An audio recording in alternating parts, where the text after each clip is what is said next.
नमस्कार दोस्तों, मैं अंकुर उपाध्याय स्वागत करता हूं आप सभी का आपके अपने YouTube channel share market analysis में।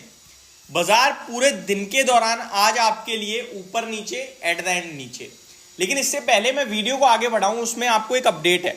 अपडेट ये कि इससे पहले मैंने वीडियो बनाई थी एक स्टॉक पे जिसके खराब नंबर्स थे और पूरा रिकवर कर गया इस तरीके से, वो था क्रिजिल। बट आपके साथ ये भी कहा कि नंबर्स मुझे पर्सनली पसंद नहीं आ रहे हैं एंड देखने वाली बात है कि आज एट द एंड कैसा करता है और फिर परसों और उसके नेक्स्ट डे कैसा ट्रेड करता है स्टॉक। और जैसा भी ट्रेड करेगा इकरा और केयर रेटिंग के लिए भी आपको सिमिलर व्यू बनाना है रिजल्ट्स के चलते। एंड अभी फाइनली स्टॉक नेगेटिव हो रहा है, अपने खराब नंबर्स पर रिएक्शन दे रहा है। अभी क्रिजिल का शेयर अगेन 168 पॉइंट्स डाउन है। तो हम जो एनालिसिस करते हैं वो केवल और केवल चीजों का कर सकते हैं, प्राइस आपके और मेरे किसी के फेवर में नहीं होता है, किसी के बस में नहीं है। लेकिन एट द एंड अगर सही चीज को सही से परखा जाए तो वो उस समय रिएक्ट करे ना करे इवेंचुअली करती है। लेकिन इसने तो साथ के साथ ही सही ठहरा दिया हमें, तो ये एक अपडेट थी। मार्केट की बात करूं तो नीचे खुलकर रिकवर हुए, रिकवर होने के बाद एक गिरावट दिखाई बाजार ने आपको सेकंड हाफ में काफी बड़ी, जहां पे 22,080 के लो लगे। अभी रिकवर भी कर रहे हैं, 22,150-55 की तरफ ट्रेड कर रहे हैं। आज का जो ये भारतीय बाजार है ना, मेरे को गिरावट या तेजी जो भी आप इसे कहते हो, इसमें मेरे को कोई इंटरेस्ट नहीं है। आज का मार्केट केवल और केवल बोरिंग देखने वाला था, इससे ज्यादा कुछ नहीं था। असली खेल शुरू होगा आज शाम 7 बजे अमेरिका में, क्योंकि कल आपको याद है डाउ फ्यूचर्स इस समय 150 पॉइंट ऊपर थे, नेस्डेक फ्यूचर आधा % ऊपर था। खुले भी अमेरिका के बाजार ऊपर, लेकिन एट द एंड बहुत बड़ी सेलिंग आ गई। क्यों आई है? रिटेल सेल्स डाटा अच्छा आया, रिटेल सेल्स नंबर अच्छा आया है, तो बाजार को ऊपर जाना चाहिए। आपकी कंट्री में ग्रोथ आ रही है, लेकिन आप नीचे जा रहे हो। आप कह रहे हो कि हम रेट कट नहीं कर पाएंगे इसलिए हम नीचे चले जा रहे हैं, बट इवेंचुअली तो आपको यह दिखेगा ना कि ग्रोथ है कंट्री में, तो बाजार ऊपर जाना चाहिए। तो मेरा आज क्लोजली वॉच करने का दिल है अमेरिका को। आज शाम को अमेरिका क्या करेगा वो मैं देखना चाहता हूं, क्योंकि इजराइल और ईरान की तरफ से कुछ नेगेटिव नहीं आया है। तो आज अमेरिका पॉजिटिव रिएक्शन देना चाहिए। अभी तक जो आपकी स्क्रीन पे अमेरिका दिख रहा है, डाउ फ्यूचर नेस्डेक फ्यूचर दोनों नीचे दिख रहे हैं, मैं उससे बिल्कुल नहीं घबरा रहा हूं। बट आज शाम को अमेरिका क्या करेगा वो मेरे लिए इंटरेस्टिंग होगा। देन कल भारतीय बाजार तो बंद है, तो कल का अमेरिका का बाजार भी अपने लिए इंपॉर्टेंट होगा। जो मेरे व्यूअर्स हैं उनसे भी मैं यही रिक्वेस्ट करूंगा कि आप इस समय भारतीय बाजार को थोड़ा साइड करिए, अमेरिका को ट्रैक कीजिए कैसा ट्रेड कर रहे हैं। और वहां मेरे को लगता है तेजी लौटनी चाहिए। क्यों लगता है? उसके पीछे रीजन है, जिस वजह से शेयर्स गिरे हैं वो वजह एक तो पहली बात जेन्युइन नहीं है। आपका रिटेल सेल्स नंबर अच्छा है तो आपको अच्छा होना ही पड़ेगा। कल गिर गए ठीक है, लेकिन अब अच्छा होना पड़ेगा। दूसरी बात, भारतीय बाजार जो है नीचे जा रहे हैं, इनमें भी अब कुछ है नहीं ऐसा नीचे जाने लायक।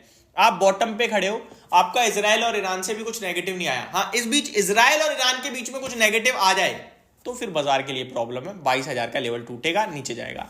लेकिन अगर कुछ नहीं आता है तो मुझे लगता है रिकवरी आनी चाहिए। एक रिकवरी आएगी दोबारा 22,350 तक, जो बाजार को खींच सकती है। नोट माई वर्ड्स, 22,350 तक।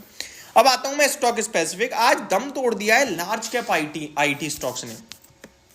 क्यों टूट रहे हैं? मतलब ये आउट ऑफ सिलेबस चीज हो रही है।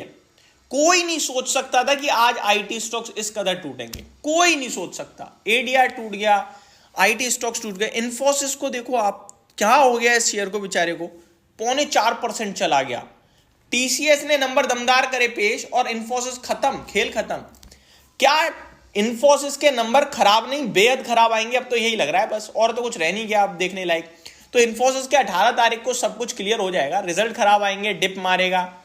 मेरे को लगता है खोने के लिए यहां से क्या है, 3-4% और गिर गया और सस्ता हो गया। वही वाली बात है कि मैं 2 साल से कह रहा हूं आईटी चलेगा, खोने के लिए कुछ नहीं है, लेकिन पैसा ही नहीं बन रहा इस क्षेत्र में, पैसा ही नहीं बन रहा। हमारे व्यूअर्स काफी बहुत समय से इनमें इन्वेस्टेड हैं, पर पैसा नहीं बन रहा है। वही एलोकेशन थोड़ा कम देना चाहिए इस क्षेत्र को। अदरवाइज जो थीम चल रही है, जहां पे बड़ा फोकस है, वहां पे ज्यादा एलोकेशन रहेगा तो ज्यादा बेटर है। बट ये एक सेफ्टी प्रोवाइड करने के लिए जाने जाते हैं मार्केट में, वॉलेटिलिटी में। बट ये सेफ्टी प्रोवाइड तो कर रहे हैं बट पैसा नहीं बना रहे हैं, प्लस इस तरीके का दर्द और दे रहे हैं कभी कभार। मेरे को लगता है कि वेट करना चाहिए रिजल्ट्स का। क्यों टूटे? ट्रस्ट में किसी के पास कोई कमेंट्री नहीं होगी इस पे, बस अपने मन से कोई भी कुछ बोल रहा होगा, वो एक अलग बात है। लेकिन यहां आप देखो तो टीसीएस के रिजल्ट्स पे ए टू जेड ब्रोकरेज हाउस ने टीसीएस को अपग्रेड करके टारगेट बढ़ाए हैं। 4500-4600 रुपए के टारगेट्स आए हैं टीसीएस पे। इन्फोसिस, टेक महिंद्रा, विप्रो, सब पे टारगेट अपग्रेड हुए हैं। लेकिन आज जो ये हालत हो रही है, क्यों हो रही है, no one has answer. But गिर रहे हैं शेयर्स, ठीक है, गिर रहे हैं, क्या कर सकते हैं इसमें। बात करूं अगर मैं टोटल मार्केट ब्रेथ की, तो स्मॉल कैप इंडेक्स आज आउट परफॉर्म कर रहा था, बाकी सब लाल निशान में था। बैंक निफ्टी की एक्सपायरी आधे % नीचे दिख रहा है एक्सपायरी पे अपने, और मार्केट ब्रेथ 830 शेयर्स नेगेटिव है, जिसके सामने 1285 शेयर करंटली पॉजिटिव ट्रेड कर रहे हैं निफ्टी पे। बात करूं टॉप गेनर, तो भाई एक बार फिर बैटरी स्टॉक धमाका कर रहे हैं। अमरा राजा 11% ऊपर, एक्साइड इंडस्ट्री 10%, बड़ी तेजी आ रही है। वहीं Titagarh rail system, Sterlite tech, Aegis chemical, ये स्टॉक भी भागते हुए दिख रहे हैं। गिरावट में केईआई इंडस्ट्री में गिरावट है, स्पार्क, इन्फोसिस, जिंदल सौ, ज्योति लैब में गिरावट आते हुए दिख रही है। कोई ज़्यादा खास बड़ी गिरावट कहीं दिख नहीं रही, छोटी छोटी है। निफ्टी में 35 शेयर्स नेगेटिव है और लीडरशिप आ रही है आईटी से, Infosys, LTI Mindtree, then IndusInd bank. और पॉजिटिविटी की लीडरशिप आइशर मोटर, मतलब लाइफ आई 8 कर रहा है, 3.5% ऊपर है। देन टाइटन, डीवीज लैब अपना अच्छा कर रहा है, अच्छी बात ये है। ओएनजीसी, हिंदुस्तान यूनिलीवर, ये स्टॉक मार्केट को संभालने का काम कर रहे हैं। तो अभी के लिए तो सिर्फ इतना ही, अगली वीडियो में स्टॉक स्पेसिफिक बात करूंगा। इंपॉर्टेंट अमेरिका का बाजार है, that's it. Thank you so much for watching this video, have a great day guys.